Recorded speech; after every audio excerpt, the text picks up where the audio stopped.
Deep within the remote, foreboding peaks of the Rocky Mountains, an extraordinary habitat exists, Mount Massive Asylum. This structure, once a site of clinical practice, has undergone a radical ecological transformation, becoming an unparalleled crucible for aberrant evolutionary development. Our subject, Miles Upshur, is a solitary investigative specimen, a common but resilient mammal, identifiable by its crucial piece of equipment, the optical recording appendage, a sophisticated camera and night vision unit. Its singular purpose? Documentation. His entry is immediately met with resistance. The primary access point, likely sealed by a territorial dominant species, is impenetrable. Upshur must resort to breaching the perimeter defenses, seeking vulnerability along the structural edges of the complex.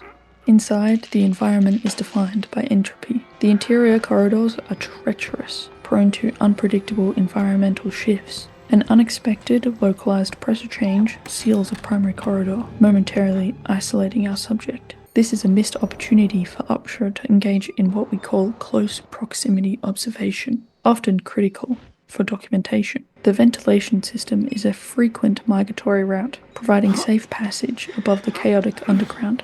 This narrow, constricted artery allows Upshur to bypass the sealed territorial boundaries below, granting access to the deeper, more volatile sectors of the habitat without immediate confrontation. The subject is now within the hunting range of two prominent predatory species. First, the Goliath, Walrus gigantus, an immense and powerfully built apex predator known for its territorial aggression and relentless pursuit.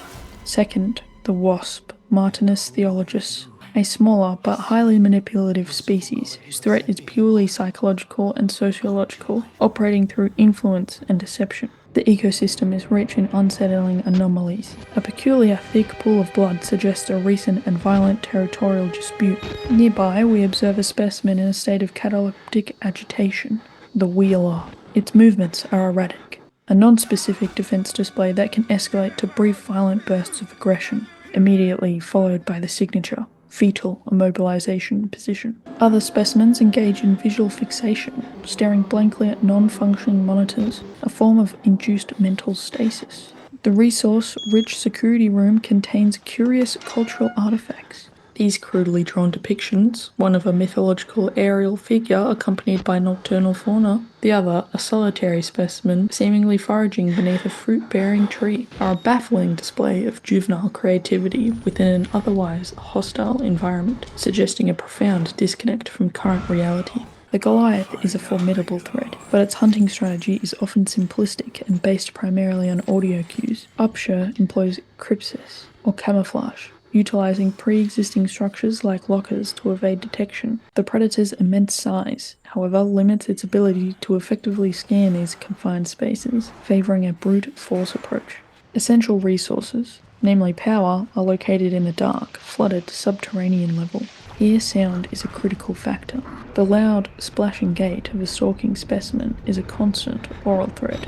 Upshur must engage with the mechanical components, the levers, while simultaneously managing threats that wade through the area. Upon emerging, Upshur engages in a rarely observed behavior. Safe for the moment, he performs a rhythmic lateral oscillation in front of the optical sensors. In avian species, this is a courtship display. Here, it appears to be a stress-induced mockery of the surveillance state. The wheeler specimen has adopted a rigid, non-responsive posture, a phenomenon called the T-pose, still under investigation. Moments later, the wasp returns, exhibiting a heightened sense of evangelical fervor, attempting to induct Upshur into its belief system regarding an ethereal entity known as the Walrider. Following a brief period of forced captivity, Upshur is released into the primary containment sector. This area provides a crucial survey of the population diversity. The percussionist engaged in rhythmic, self-injurious behavior. The jewel cannibals, a pair of specimens displaying intense oral fixation and a predatory intent, fortunately separated by a reinforced barrier. The silent sentinel, a unique species whose oral cavity has been ritualistically sealed, a possible consequence of intrapopulation conflict. The escape route is unconventional, utilizing a damaged structural breach. Downward migration leads to the sewers. Here, Upshur encounters a new species, the eye tracker. This specimen is capable of intense, sustained visual engagement, yet remarkably, exhibits non-aggressive stasis. It poses no physical threat, a perplexing deviation from the norm. The journey leads into the male ward's large flooded basin. Observe the small, benign aquatic life filtering the turbid water. This is the calm before the storm. The Goliath, however, is a formidable aquatic hunter. Though large, it navigates the deep water with unsettling speed. Upshur correctly identifies the terrain advantage, moving to elevated piping where the Goliath's bulk prevents pursuit. A limitation in the dominant species' mobility is successfully exploited. Upshur is then confronted by a different, smaller aggressor. In a classic example of territorial pacing, the specimen corners Upshur, engaging in an intense, intimidating stare-down, a pure show of dominance that surprisingly ends without physical contact, indicating the aggressor was testing boundaries rather than seeking termination. The upper floors introduce a new, highly intelligent and scientifically inclined predator, Dr. Traeger. This specimen uses sophisticated traps and displays a sadistic level of manipulative intelligence. Traeger performs an act of traumatic autonomy, removing 2 digits as a psychological trophy. The escape is a desperate scramble, defined by the urgent need to flee a predator whose focus has shifted from scientific curiosity to outright mania. During a close encounter, Upshur employs a critical, low-angle viewpoint, providing crucial surveillance on the predator's movements and physique. This perspective is vital for tracking the predator's erratic patrol path, especially when Traeger checks the adjacent bed, demonstrating his search pattern is systematic, but not infallible. With the intellectual predator neutralized, a new environmental hazard emerges. To proceed, Upshur must navigate a complex series of maintenance tasks to douse a localized conflagration, blocking his migratory path. The sight of cremated human biomass within a medical utility sink confirms the routine nature of extreme violence here. The Goliath reappears, displaying an unsettling persistence during the activation of the water supply. An essential note on the Goliath's limitations. While capable of destroying a reinforced gate, it is prevented by a relatively small, reinforced wall aperture.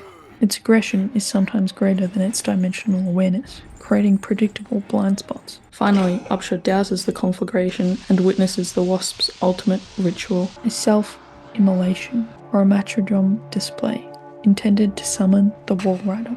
The assembled population responds with a synchronized, fervent display of worship, confirming a profound, collective delusion state. The elevator malfunctions, leading not to freedom, but to the asylum's hidden foundation, the Murkoff subterranean research habitat. The environment abruptly shifts from entropic decay to clinical sterility, a high-tech containment zone, revealing the true controlling mechanisms behind the asylum's chaos. The Walrider, a volatile, non-corporeal entity composed of nanites and a human host, Billy, is now fully manifested. It engages the Goliath. The apex predator that stalked Upshur for the entire documentary is instantly, brutally eliminated by the superior, technologically driven lifeform, confirming the hierarchy of threats. Guided by the last sane specimen, Upshur performs the necessary ritual to neutralize the Walrider's host. He succeeds, but at a profound cost. Assimilation. The entity merges with our subject. Upshur has now become a new, hybrid species. Upshur, now a modified organism, attempts to exit the complex. The governing authorities, viewing the altered organism as a threat, engage in immediate, lethal population control. The camera falls, its optical recording appendage ceasing function. Upshur is terminated. However, the data recorded confirms a terrifying conclusion. The evolutionary cycle at Mount Massive is complete. The Walrider has found a new, resilient host, and the ecology of madness continues.